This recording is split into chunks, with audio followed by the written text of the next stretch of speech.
പ്രതിപക്ഷ നേതാവ് വി.ഡി. സതീശൻ മാധ്യമങ്ങളെ കാണുന്നു. തത്സമയം സ്ഥാപനങ്ങളെല്ലാം വലിയ സാമ്പത്തിക പ്രതിസന്ധിയെ നേരിടുന്ന ഒരു ഘട്ടത്തിലാണിത്. 2018 എന്ന് പറഞ്ഞത് 2015 മുതൽ ഈ 18 കാലഘട്ടം വരെ അനിൽ അംബാനിയുടെ വ്യവസായ സംരംഭങ്ങളെല്ലാം അതീവ ഗുരുതരമായ സാമ്പത്തിക പ്രതിസന്ധിയിലൂടെ കടന്നു പോകുന്ന സമയമാണ്.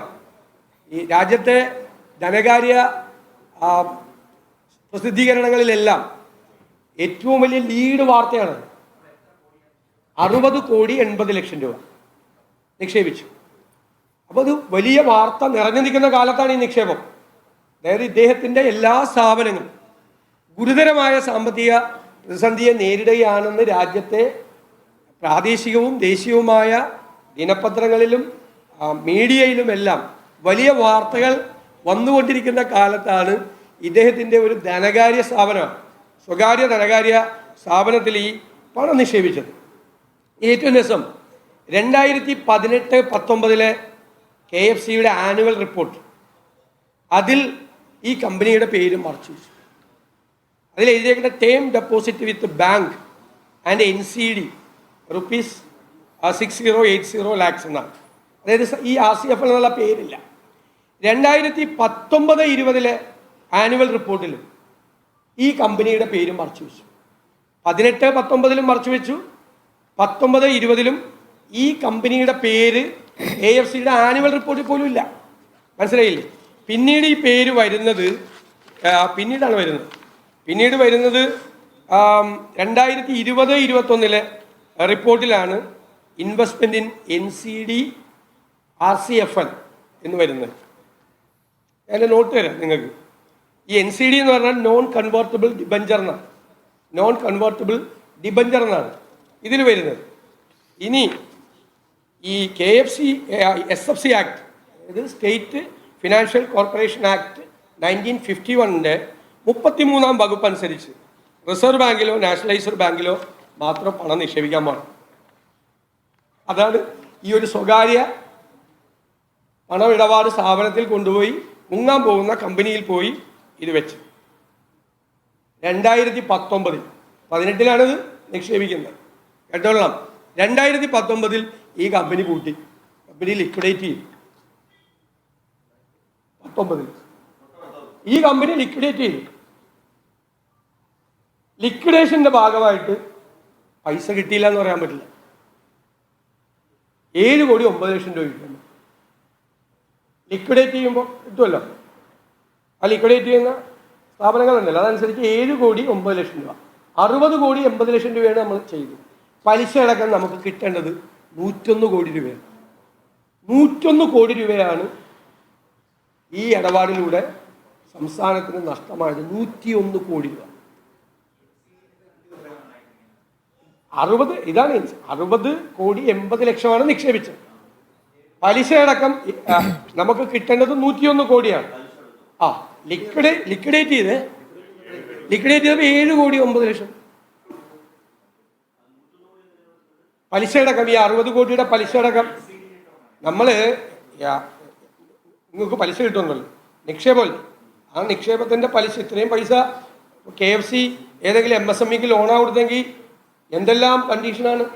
ഗ്യാരണ്ടി വേണ്ടേ? ഗ്യാരണ്ടി ഇല്ലാതെ KFC ലോൺ കൊടുക്കുമോ?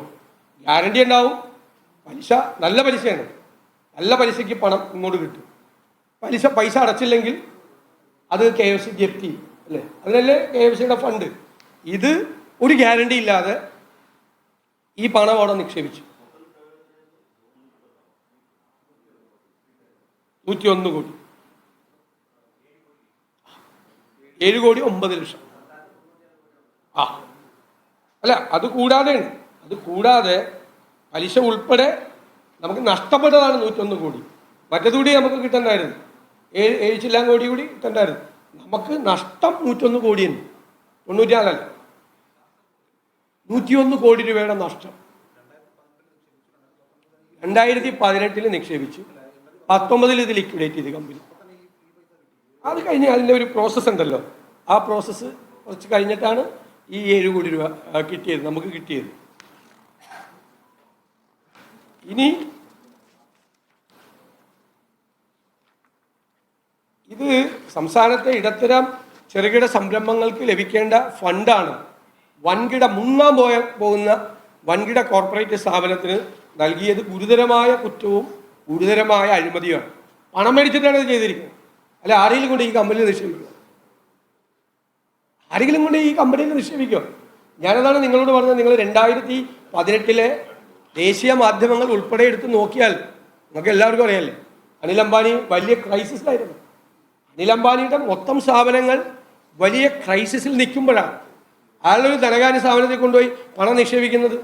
നമ്മൾ പണം നിക്ഷേപിക്കുമ്പോൾ പണം നിക്ഷേപിക്കുന്ന ധനകാര്യ സ്ഥാപനത്തിൻ്റെ ക്രെഡിബിലിറ്റി എന്താണെന്നൊരു അന്വേഷണം നടത്തണ്ടേ? വിശ്വാസ്യത എന്താണ്? അവരുടെ സ്റ്റേച്ചർ എന്താണ്? ഇപ്പോൾ അവരുടെ ഫിനാൻഷ്യൽ സ്റ്റേറ്റസ് എന്താണ്? എത്ര സ്ട്രോങ് കമ്പനിയാണ് എന്ന് പരിശോധിച്ചിട്ടല്ലേ? ആരാ പരിശോധിക്കേണ്ടത്? ഇതൊന്നും പരിശോധിക്കാതെ വലിയ തുക കമ്മീഷനായി വാങ്ങിച്ചിട്ടാണ് ഭരണ നേതൃത്വത്തിൻ്റെ അറിവോടുകൂടി ചില ഉദ്യോഗസ്ഥന്മാരെല്ലാം കൂടി ചെയ്തിരിക്കുന്നതാണ്. ലിക്വിഡേറ്റ് ആകാൻ പോകുന്ന സ്ഥാപനമാണെന്ന് അറിഞ്ഞുകൊണ്ട് തന്നെയാണ് ചെയ്തിരിക്കുന്നത്. അറിഞ്ഞുകൊണ്ട് തന്നെ ഇത്രയും പണം നിക്ഷേപിച്ചു, കമ്മീഷൻ വാങ്ങിയിട്ടാണ്. ഇനി 11ാം നിയമസഭാ സമ്മേളനത്തിൽ ഞങ്ങളുടെ കിട്ടിയിട്ട് കുറച്ചാണ് ഞങ്ങൾ നോക്കുമായിരുന്നു. നമ്മളൊരു കാര്യം പറയുന്നതിന് മുമ്പ് പരിശോധിക്കണ്ടേ? ഞങ്ങൾ നിയമസഭയിൽ ചോദിച്ചു ധനകാര്യമന്ത്രിയോട്, ഇതുവരെ അതിന് മറുപടി കിട്ടിയിട്ടില്ല. ഈ വിഷയത്തിൽ ചോദ്യം ചോദിച്ചിട്ട് എന്താ ധനകാര്യമന്ത്രിക്ക് മറുപടി പറയാൻ വിഷമം? KFCയിൽ ചോദ്യം അയച്ചു കൊടുത്താൽ പോരെ? ധനകാര്യമന്ത്രിയുടെ ഓഫീസിൽ നിന്ന് സാധാരണ വന്നു കഴിഞ്ഞാൽ അസംബ്ലിയിൽ ചോദ്യം വന്നാൽ സ്പീക്കറുടെ ഓഫീസിൽ നിന്ന് ലെജിസ്ലേച്ചറിൽ നിന്ന് അദ്ദേഹത്തിന് പോകും, ധനകാര്യ മന്ത്രാലയത്തിലേക്ക് പോകും. അവിടെ നിന്ന് KFCയിലേക്ക്, തിരുവനന്തപുരത്തല്ലേ KFC, ഫോണ് വിളിച്ചു വെച്ചാൽ കിട്ടുമല്ലോ ഇൻഫർമേഷൻ. ഇതില്ലേ? ഇതുവരെ നിയമസഭയിൽ ഉത്തരം തന്നിട്ടില്ല. അപ്പോൾ റിലയൻസ് കമേഴ്സ്യൽ ഫിനാൻസ് ലിമിറ്റഡുമായി നടത്തിയ ഈ നിക്ഷേപത്തിൻ്റെ കരാർ രേഖകൾ സർക്കാർ പുറത്തുവിടാൻ തയ്യാറാകണം എന്ന് ആവശ്യപ്പെടുന്നു. ഈ ചെറുകിട ഇടത്തരം സംരംഭങ്ങൾക്ക് 100% ഗ്യാരണ്ടി ഉണ്ട്. 100 യഥാർത്ഥത്തിൽ ഒരു 25 കോടി ഒരു സ്ഥാപനത്തിന് കൊടുക്കണമെങ്കിൽ ഒരു 100 കോടി രൂപയുടെയെങ്കിലും കണ്ടു കഴിഞ്ഞാൽ മാത്രമേ കൊടുക്കുള്ളൂ, ലോൺ കൊടുക്കുള്ളൂ. സേഫ് ആണെന്ന് കണ്ടു ഗ്യാരണ്ടി കൂടി വെച്ചിട്ടാണ് കൊടുക്കുന്നത്. ഇത് ഒരു ഗ്യാരണ്ടി ഇല്ലാതെയാണ് ഈ പണം നിക്ഷേപിച്ച് ഇത്രയും പണം നഷ്ടപ്പെടുത്തിയത്. ഇതൊരു അറിയാതെ പറ്റിയ ഒരു അബദ്ധമല്ല. കാരണം അറിയാതെ പറ്റിയ ഒരു അബദ്ധം ആണെങ്കിൽ പോലും ക്ഷമിക്കാൻ പറ്റില്ല. അറിയാതെ പറ്റിയ അബദ്ധമാണെങ്കിൽ ഈ കമ്പനി മുഴുവൻ മുച്ചൂടും മുടിഞ്ഞു നിൽക്കുന്ന സമയത്താണ്, തകർന്ന് തരിപ്പണമായി നിൽക്കുന്ന സമയത്താണ് ഇവർ കൊണ്ട് ഈ പണം നിക്ഷേപിക്കുന്നത്. ഇതിന് ഉത്തരം പറയണ്ടേ? ഇതാരുടെ പൈസ? ഗവൺമെൻറ് എക്സിക്യൂട്ടീവുള്ള പൈസയല്ലേ, ഗവൺമെൻറ്റിൻ്റെ സ്ഥാപനമല്ലേ. എന്നിട്ടിപ്പോൾ ഈ 23-24 റിപ്പോർട്ടിലും വളരെ അവ്യക്തമായിട്ടാണ് ഇത് പറഞ്ഞിരിക്കുന്നത്. ഇപ്പോഴും ഇതിന് അവകാശമുണ്ടെന്ന് പറയണം. ലിക്വിഡേറ്റ് ചെയ്ത കമ്പനിയിൽ നിന്ന് എന്താ അവകാശം? ഇത് വരുന്നത് ഉണ്ടെന്ന് ഇപ്പോഴും സമ്മതിക്കുന്നുണ്ട്.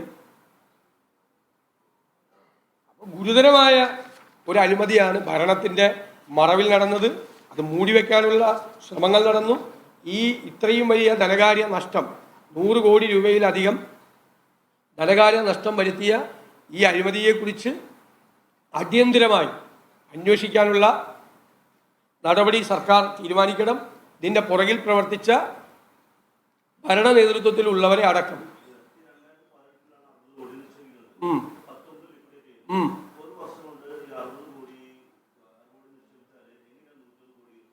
ഒരു കൊല്ലമല്ലല്ലോ, നമുക്ക് ഇതുവരെ കിട്ടേണ്ട പൈസയല്ലേ.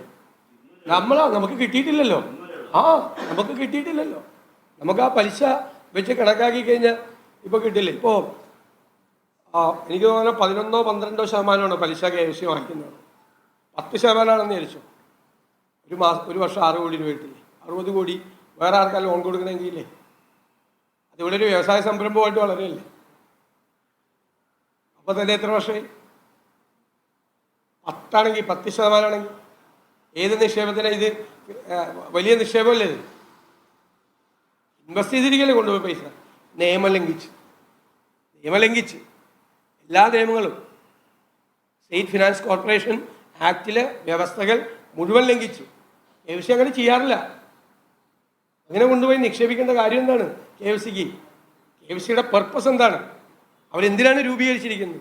ചെറുകിട ഇടത്തരം വ്യവസായ സംരംഭങ്ങൾക്ക് ധനസഹായം നൽകി ആ ബിസിനസ് സംരംഭങ്ങളെ പ്രോത്സാഹിപ്പിക്കുക എന്നുള്ളതാണ്. വ്യവസായ സംരംഭങ്ങളെ പർപ്പസ് കറക്റ്റായിട്ട് പറഞ്ഞിട്ടുണ്ട്. ഇതെന്താണ്?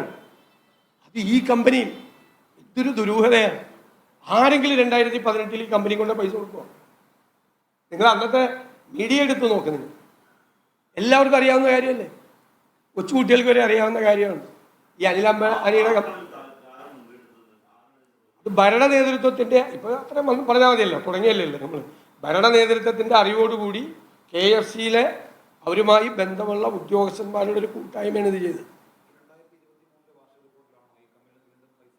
23-24 ഒരടിസ്ഥാനം പറയുന്നില്ല. ഇതാ പറയണത്, the corporation had invested 6080 lakh in April 2018 in secured redeemable NCD issued by Messrs. RCFL as part of compliance of non-SLR bond issue series 2018. ഇന്നത്തുള്ള ഒരു വാചകം കേട്ട് കഴിഞ്ഞാൽ അത് അതിൻ്റെ അർത്ഥം മനസ്സിലാക്കണമെങ്കിൽ വേറെ പോകേണ്ടി വരും. Considering the resolution process in the company, കമ്പനിയിൽ നടക്കുന്ന റെസൊല്യൂഷൻ പ്രോസസ്സ് പരിഗണിച്ച് the corporation has made 100% provision for the principal amount in excess of whatever amount received as a matter of prudence. Principal എമൗണ്ടിന് ഇപ്പോഴും കമ്പനിക്ക് ക്ലെയിം ഉണ്ടെന്ന്. ഇപ്പം കിട്ടിയ ഈ പൈസ കൂടാതെ എന്ത് എഗ്രിമെൻ്റ് ഉണ്ടായിട്ട് എന്ത് കാര്യമൊന്നും നിക്ഷേപിക്കുമ്പോൾ already there is an agreement ഇല്ലേ? നമ്മൾ എവിടെ ഏത് ബാങ്കിൽ പോയി നിക്ഷേപിച്ചാലും, കോപ്പറേറ്റീവ് ബാങ്കിൽ നിക്ഷേപിച്ചാലും, നമ്മൾ നാഷണലൈസ്ഡ് ബാങ്കിൽ നിക്ഷേപിച്ചാലും, സ്വകാര്യ പണമിടപാട് സ്ഥാപനങ്ങളിൽ നിക്ഷേപിച്ചാലും എല്ലായിടത്തും ഒരു കരാറുണ്ടല്ലോ. ലിക്വിഡേറ്റ് ചെയ്ത് പോയ കമ്പനിക്ക് എന്ത് ഒബ്ലിഗേഷനാണ് ഈ KFCക്ക് പൈസ കൊടുക്കുക?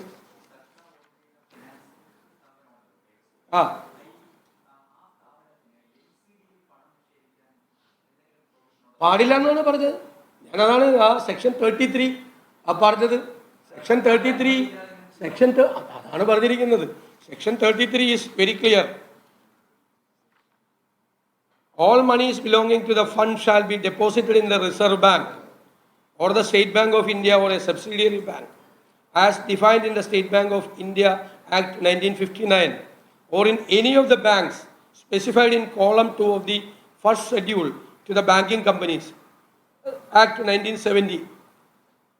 തീർച്ചയായിട്ടും പറഞ്ഞിരിക്കുകയാണ്. Or in consultation with the Reserve Bank in a scheduled bank or a state cooperative bank. അത് റിസർവ് ബാങ്കിൻ്റെ അനുമതിയോടുകൂടിയാണ് ചെയ്യാൻ പറ്റുന്നത്. അത് തന്നെ പിന്നീട് ഇത് ആഡ് ചെയ്ത സംഭവമാണ്.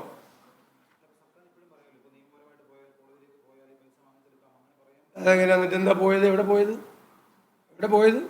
19 പോയില്ലേ ഈ സാധനം? എന്നിട്ട് എവിടെ പോയത്? ഇതാ മൂടി വെച്ചേക്കുമല്ലായിരുന്ന ഇത്രയും രൂപ നഷ്ടപ്പെട്ടിട്ട്, ഇത്രയും പണം നഷ്ടപ്പെട്ടിട്ട്. അത് എൻ്റെ കയ്യിൽ വാർഷിക റിപ്പോർട്ടുണ്ട്. അതായത് 2018-19 പറഞ്ഞിരിക്കുന്നത്, ഇതിനെക്കുറിച്ച് പറഞ്ഞിരിക്കുന്നത് term deposit with bank and NCD rupees so and so. 2019-20 ഒന്നും ടേം ഡെപ്പോസിറ്റ് എന്നുള്ള മാറ്റി investment in NCD rupees 6080 lakhs എന്നാണ്. എന്നാൽ നേരെ വന്നിട്ട് 20-21 ആയപ്പോൾ അതങ്ങ് മാറി.